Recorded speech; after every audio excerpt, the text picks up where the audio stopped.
Yeah, so I'm Chelsea Marcantonio. I'm the assistant conservation biologist with the Rice Lake Plains.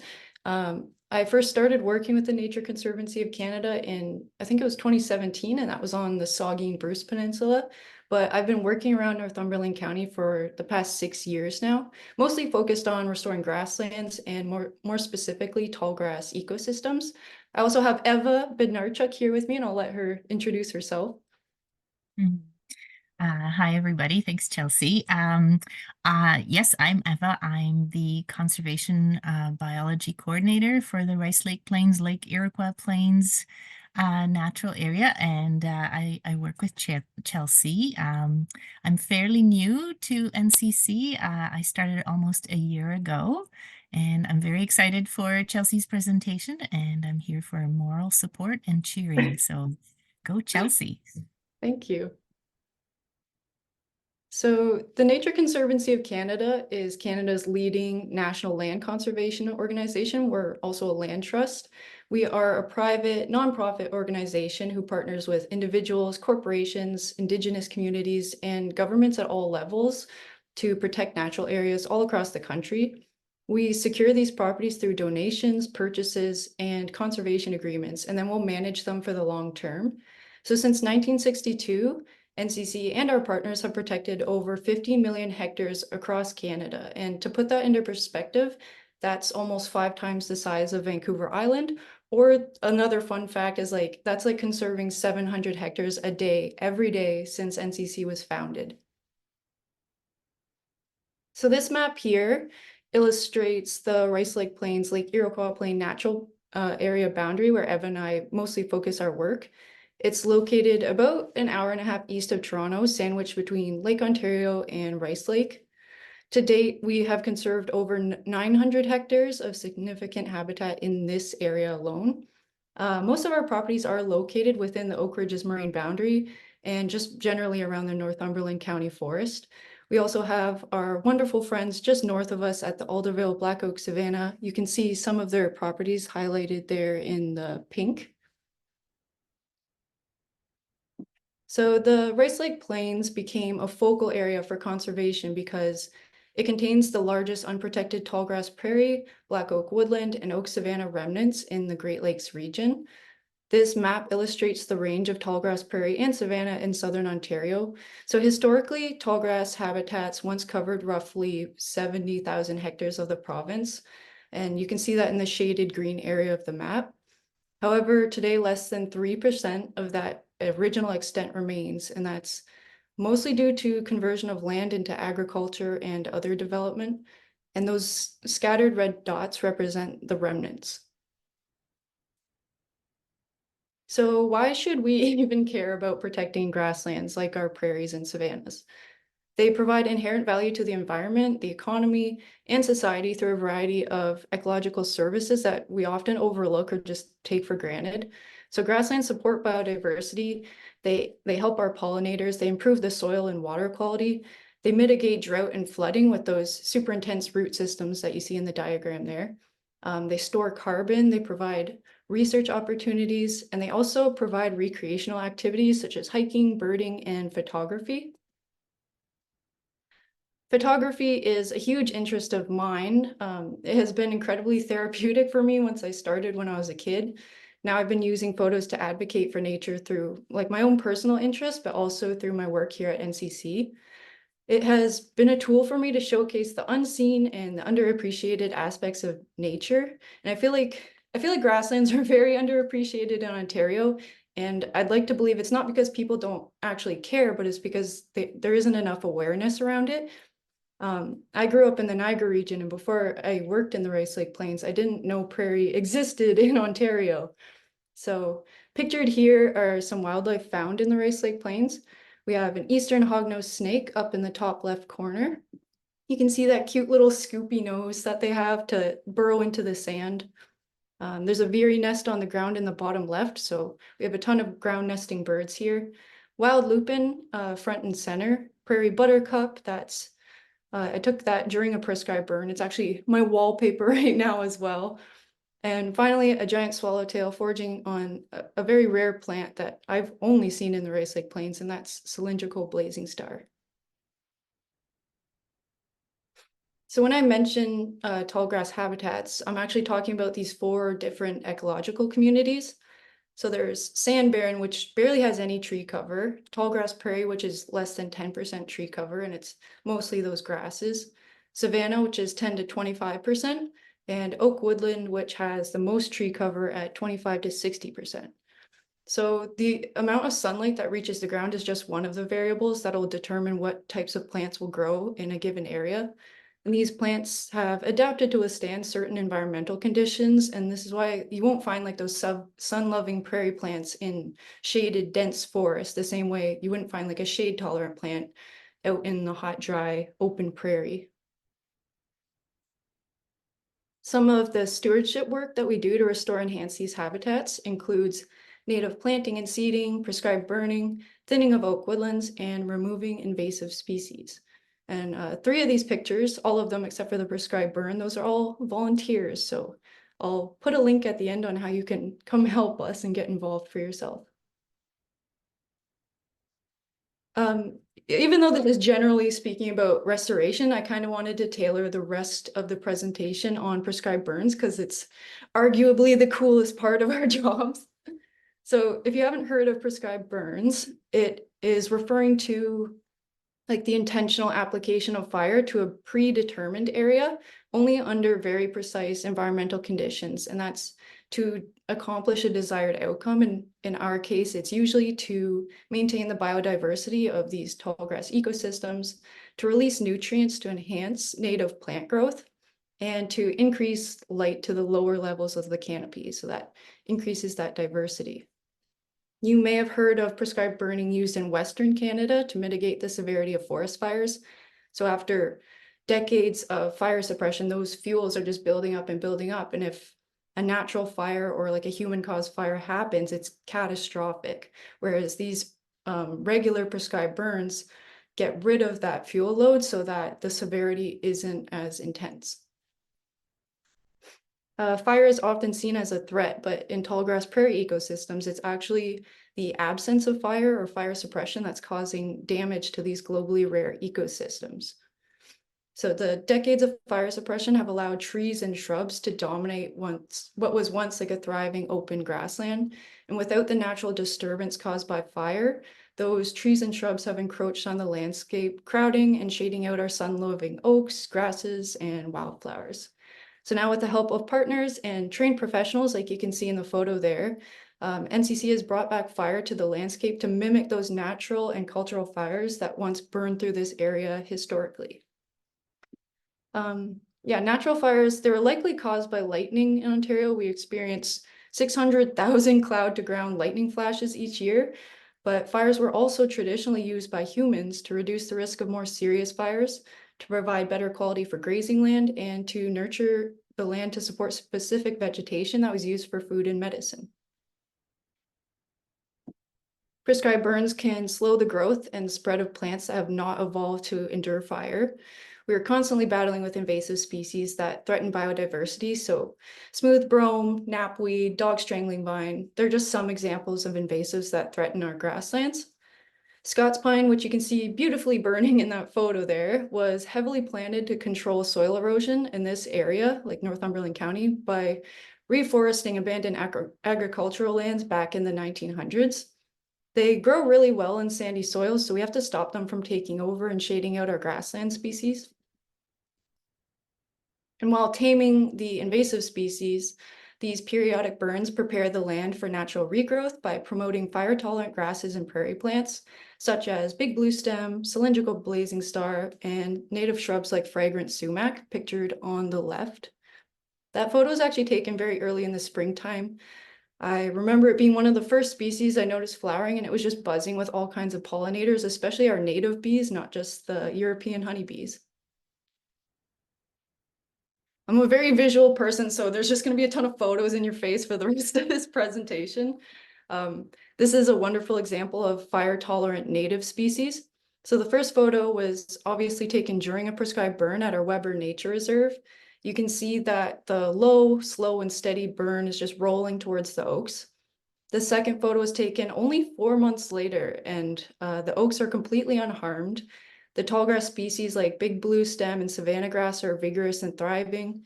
The white speckles at the bottom of the frame are asters in bloom, and underneath that is even a carpet of wild strawberry. I have seen this particular block several times, get burned several times in my career here, and I noticed the amount of invasive knapweed and smooth brome decrease as they're hit with fire over the years. So as fire slowly knocks them back, it gives our fire-tolerant native species the opportunity to establish strong root systems, and then they'll take up more space, they'll leave less and less real estate and resources for invasive species.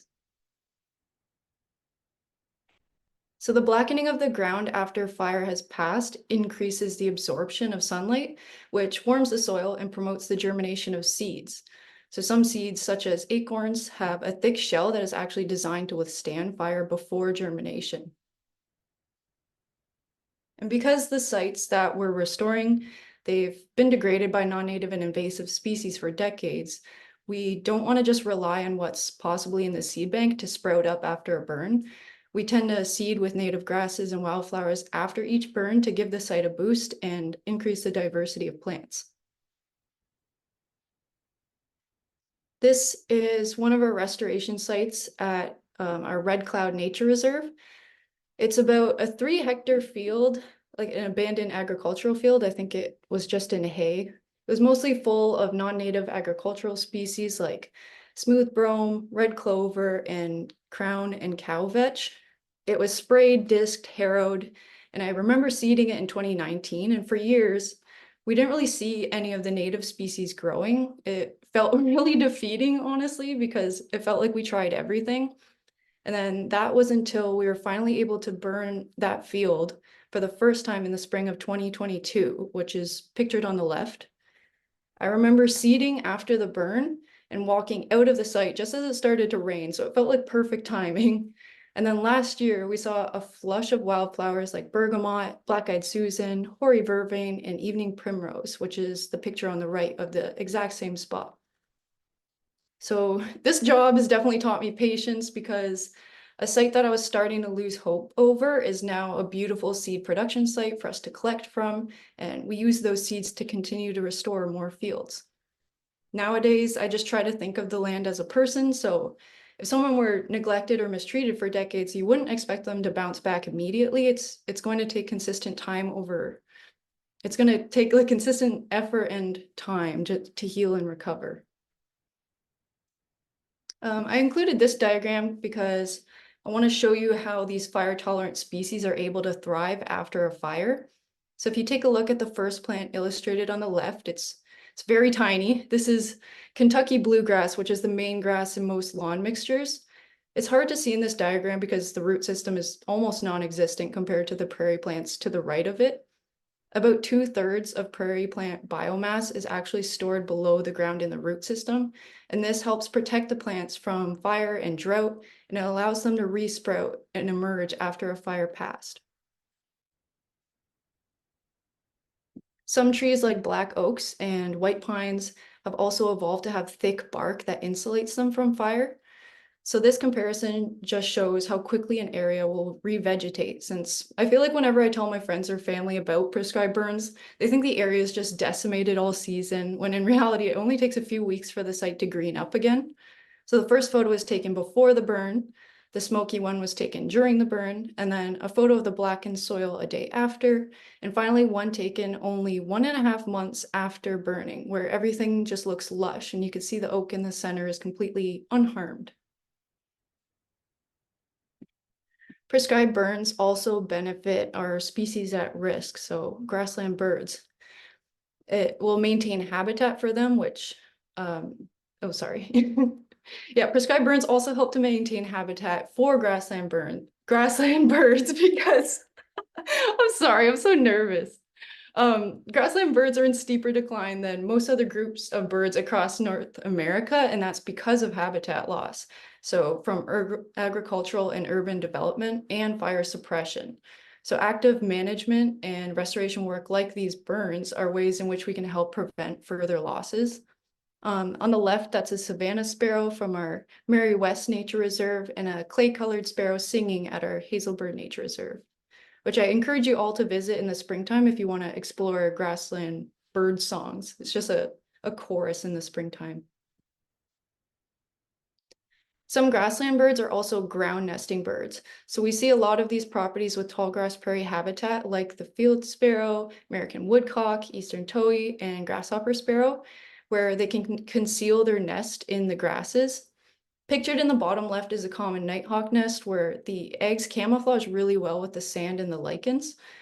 We noticed this species at risk has been nesting here for the past 3 years. Prescribed burning is also a key component to creating and maintaining open habitat for aerial insectivores, which are birds that feed exclusively on insects while they're flying. That includes the swifts, swallows, flycatchers, nightjars. So like grassland birds, this group has also been experiencing severe declines in Canada since the 1970s. On the left is a barn swallow, and on the right is a eastern kingbird.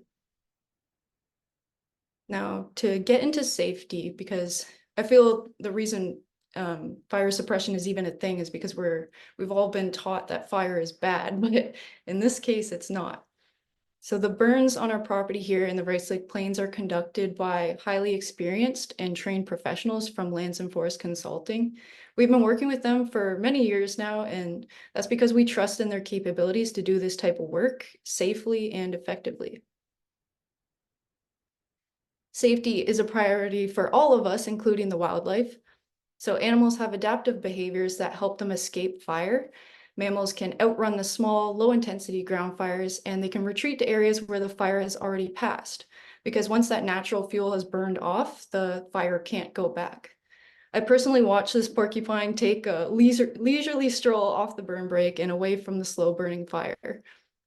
As for reptiles and amphibians, they can find shelter underground or beneath large, damp, woody debris, while birds and insects can fly away. Timing is really important when it comes to safely carrying out a prescribed burn. They often occur early in the springtime or late in the fall while temperatures are relatively colder, while birds are not nesting and reptiles and amphibians are mostly dormant. So the fuels also aren't as highly flammable as they would be in the heat and dryness of summer. This allows a much slower, more predictable controlled burn. We also don't burn the same area consecutively year after year because having adequate intervals in between burns creates a rest period for insect populations to recover and for desirable vegetation to establish those strong root systems. To lessen any adverse effects on insects, only relatively small planned sections of the nature reserves are burned, and that allows insects outside of the selected burn blocks to recolonize those areas after. Pictured here is the endangered mottled dusky wing, which heavily relies on prairie and savanna habitats that are maintained by fire. Some of the safety protocols include prescribed burn plans and consultations provided by our trained professionals. Burn permits from the local municipality are also required. Burn breaks, which are the boundaries that fire cannot cross. The local fire department is also notified and usually invited to observe. We usually invite them because we want to help. We want to educate them and raise awareness on the importance of fire, but we also want to establish a relationship of trust with them since we're going to be doing these burns pretty much every year. There's constant communication between workers through walkie-talkies. You can see Fred on his walkie-talkie there on the picture in the right. And everyone has personal protective equipment. The hard hats, safety earmuffs, face shields, coveralls. The coveralls are made from Nomex, which is a heat and flame resistant fiber that won't melt or drip or combust. And finally, there are burn day notifications and a briefing that's provided by the burn boss just before ignition. So that's what Jay is doing on the left. This is sort of like a sports coach going over the game plan with the whole team so that everyone has the most up-to-date information and everyone understands their roles, their responsibilities before any fire is lit. So going back to the basics that I'm sure most of us are familiar with, the left triangle illustrates the recipe to start and maintain a fire. You need a heat source like lightning, sun, sparks, friction. You need fuel that will catch, such as the wood, leaf litter, or dry grasses on our sites. And finally, oxygen to chemically combine with the hydrogen and carbon in the fuel to form water and carbon dioxide, releasing heat in the process. On the right, the fire behavior triangle dictates the severity, intensity, duration, and size of a fire. So topography is important because fire actually burns 9 times faster when it's moving uphill. Fire also behaves differently depending on the type of fuel that is being burned. So for example, the prairie grasses like big blue stem especially they burn insanely hot and quick compared to any other vegetation I've personally observed. So like the kind of hot where you have to check to see if you still have your eyebrows or not. And finally, weather. This includes measurements like relative humidity, precipitation, temperature, and wind speed. The fire behavior triangle is something that the lands and forest crew have truly mastered. I've been impressed time and again with how smoothly they operate and how well they manipulate fire to achieve the results that we want on the ground. Part of me threw this slide in just because I wanted to show off some cool nighttime photos, but I also want to explain a unique situation that happened the other year on this extremely sloped block at the Hazelbird Nature Reserve. So we had never planned to burn into the night, but since prescribed burns can only happen safely during very precise and calculated conditions, this burn in particular met the right prescription in the evening, and the Lands and Forest crew took advantage of that window of opportunity. So because of that intense slope or the topography, the fire would have raged uphill in the daytime heat, so it was much safer to burn in the evening when temperatures were dropping. Wind was dying down, the relative humidity or the amount of moisture in the air, that was increasing. So this decision ended up really paying off as the fire burned low and slow as planned and all the way up the hill until midnight. Here are some more photos just showing off the different roles of each burn worker. That can include like the burn boss, the line boss, ignition crew, suppression crew, as well as a sentry or spotter. Leaders and crew will work together, each with their own designated responsibilities to conduct a burn safely. This reduces confusion if any sudden decisions have to be made. I also want to include a few photos of the burn breaks to show just how controlled these fires are. So the burn break here is a strip of mineral soil. It's about 6 feet wide, and that was created by towing a disc harrow behind an ATV. So vegetation and organic matter can burn, but mineral soil will not. Other types of burn breaks can include walking trails, farm lanes, or paved roads, and even natural barriers like streams. Here's a general diagram of a prescribed burn. So this burn has been ignited to burn against the wind, and this is called a backfire. The fire will move slowly against the wind as workers then begin to ignite the sides or the flanks. This continues to eat up the fuels and slowly move towards the other end of the block. To close off the fire, workers will ignite on the other end, so it's burning with the wind, and this is called the head fire. The backfire, the flanks, and the head fire eventually all converge together within the burn boundary, and it essentially puts itself out because there's no more fuel left to burn. That's what we learned in our fire triangle a few slides earlier, that a fire can't be sustained without all 3 components of the fuel, oxygen, and heat. At this point, the crew will begin to mop up, meaning they patrol the boundaries with water and they'll put out anything that's left smoldering within the block. Now I just want to show you some more photos of results of our restoration, because I feel like I've just been talking at you and telling you these things work, but here's like a visual representation of our restoration efforts. So on the left, this was taken at Hazelbird. On the left, that's right after a prescribed burn in April, and then about 5 months, or exactly 5 months later, that's how the grasses responded. So most of that's big blue stem there, and you can see it's just absolutely loving it. That photo was taken sort of near this site here. So you can see in the past, we had to remove some very large Scots pine that were filling in from the plantation outside of the property boundary. So after all of that was cleared, that's when we can start seeding and establishing our native grassland. It's a similar situation at our Weber Nature Reserve. So in May 2015, you can see some stumps from a spruce plantation that had been removed to open up the area and prepare it for restoration work. In 2018, the soil is black from a prescribed burn, which promotes that growth of the fire-tolerant native species. In September of 2022, you can see native species like savanna grass and aster species naturalizing that area. And that used to just be a monoculture of spruce. It's really cool to see these habitats recover and turn from those monocultures to something that's diverse and something that wildlife can actually use.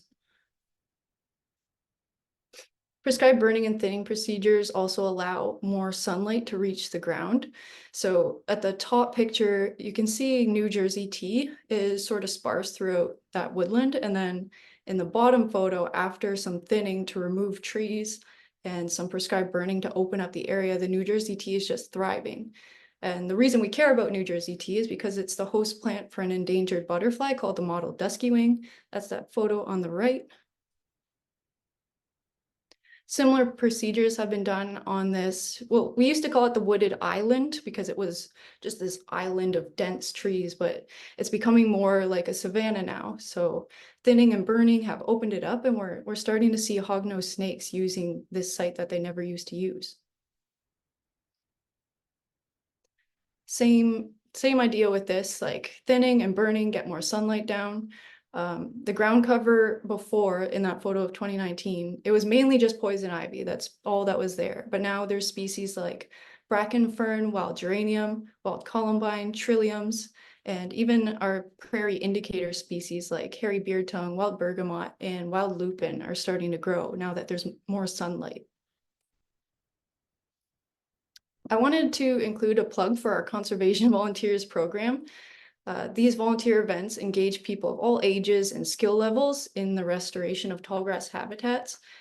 So yeah, come help us plant, remove invasive species, seed collect. It's very therapeutic, and just generally explore and get to know these rare ecosystems. So if you want to sign up for events near you, you can visit conservationvolunteers.ca. I was also asked to include this slide for the York Regional Forest. These are some grassland sites that you can visit nearby. I think one is the Nobleton Tract and the Bender and Graves Tract. And that's all for my slides. I do have a video of a prescribed burn that maybe I'll just link into the chat and you can watch on your own time. But we're happy to answer any questions. I need to catch my breath because that felt like a lot of talking. Yeah, thank you so much, Chelsea. You're an amazing presenter. You really had a Aw. great job. And yeah, an amazing photographer too. You have a great eye, and it's really cool to see those shots of the controlled burns, and yeah, to see all those great prairie indicator species like the lupin and the blazing star and things like that, and the hog-nosed snake. Very cool. And Well, thank you. yeah, Yeah, they're let's see. gorgeous sites. I really just like I get nervous presenting online in informal ways, but if you come see me in the field, I'm happy to just like gallivant with you. And, like, there's no nerves out there. It's so different. Yeah, I visited Hazelbird for the first time a few months ago, and it's an amazing spot if anyone's out in the Northumberland area. Um, let's see, we have a couple questions here. Um, Someone asks, after sowing seeds in the spring post-prescribed burn, do you use rollers to ensure good seed to soil contact? Is there anything else you do, or you just let nature take its course?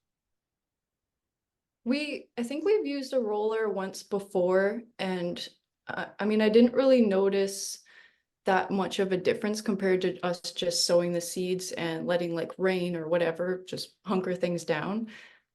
We've also heard from other people that using a roller, you want to make sure the site is very dry or else it just gets very mucky and you're just making a mess of your equipment. So for the most part, we just like to hand sow seeds and let nature take the rest. That's partly strategic, but also partly because we don't have the means to roll things. Like we have one little Kubota, but the roller, it's about 4 feet wide. So it would be insane to try and cover all of the sites that we do with that amount of equipment. it also feels like less disturbance, just, you know, just having us out there than machinery. 100%. The question, same person, is do you have an expected germination success rate when you seed? Or Well, I wouldn't say so. Like I was saying, I learned to have patience. So when I first started in 2018, I remember seeding a ton of places. And when I returned the next year, I was so excited to go see them. I was like, yes, this is going to be amazing. And I get back and it's just a different type of non-native grass or wildflower. And then it's not until now, like the 5-year mark, where I'm really starting to see work that we put in years ago popping up now. So I feel like it's hard to calculate and measure. Because it just takes so much time, but we have seen an overall improvement, and we've had, I don't know if you know Hilary Lafort. She's a Trent student doing some seed research for us, but we had hired her to measure like the effectiveness of our restoration work on these sites, and they've just overall improved. So as long as you keep putting the effort in, like it will get better. 100%, yeah, and I love the amazing like comparison shots where you'd like take a photo months or years apart at the same spot, and you'd really see that Mhm. everything start to recover and all the native species move in. That was so cool. Yeah, my first year, I remember finding a hard drive that had all kinds of old photos on it. They weren't organized the best, so it took me some time to sift through and find some where I was like, I know exactly where that was taken, because I guess this was before people took GPS points for pictures. So I just using things that I know I've seen before, I'll like go back and try and recreate that. I'd love to do that with even like older historical pictures. I find that so interesting. Yeah, that would be so cool. And one other question we have here is, are there general volunteer spots available for those who want to get involved to learn about burning but do not have fire training? Oh, yeah, so since I work with NCC, I've only done one burn with NCC where like I was actually involved in the process, and it was just like a site preparation burn. We hire lands and forests because a lot of our blocks they're not low intensity, they're like high intensity burns, require a lot of skill. But I recently volunteered with the Alderville Black Oak Savanna. They are taking volunteers. I think they have a form on their website that you can fill out. I don't think you need any sort of training, but they are looking for people who are in the area, because since prescribed burns happen on such short notice, when the conditions are right, they want people to be fairly local. I think they're also looking for people who are willing to return, because we want to build that capacity to have knowledgeable people on the ground to do these burns. So yeah, visit Alderville Black Oak Savannah's website and you'll find a volunteer form. Amazing. Yeah, there's people joining us here today from all over Ontario, and yeah, it's good to acknowledge there's a lot of really great sites you can visit. So out by Windsor, there's Ojibwe Prairie. Um, Yeah, where I live in Toronto, we have remnant Black Oak Savanna in High Park, and out in Lambton Woods, where there's still New Jersey tea in the understory, which is cool to see. that's Um, amazing. Out in the Kawarthas, there's places like the Ballydraft Trails.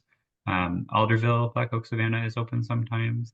And then there's all those amazing NCC properties in the Rice Lakes Plains. But yeah, all over southern Ontario, there's great sites like that. There's Holland Yeah, Landing Prairie up in York region. I just put a link in the chat from Tallgrass Ontario's website. So that has quite an extensive list of public access grasslands. So anyone can find one that's close to them or go exploring around Ontario for a great prairie tour. Yeah.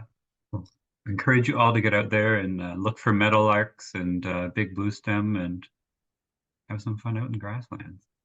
So if nobody else has any questions today, I think I might end the webinar. But yeah, thank you so much for joining us today, Chelsea. And thank you for being here too, Eva. And yeah, we look forward to seeing everybody at the next webinar. And I'm really glad you could present with us and share your great photos and all your experience. Yeah, thank you for the opportunity. That was really nice. I'll slowly get less nervous as if I just keep forcing myself into these situations. Yeah, I'm glad you could be here today. Yeah, All right, thank you everyone, have a good all. afternoon. Thank you so much. Bye.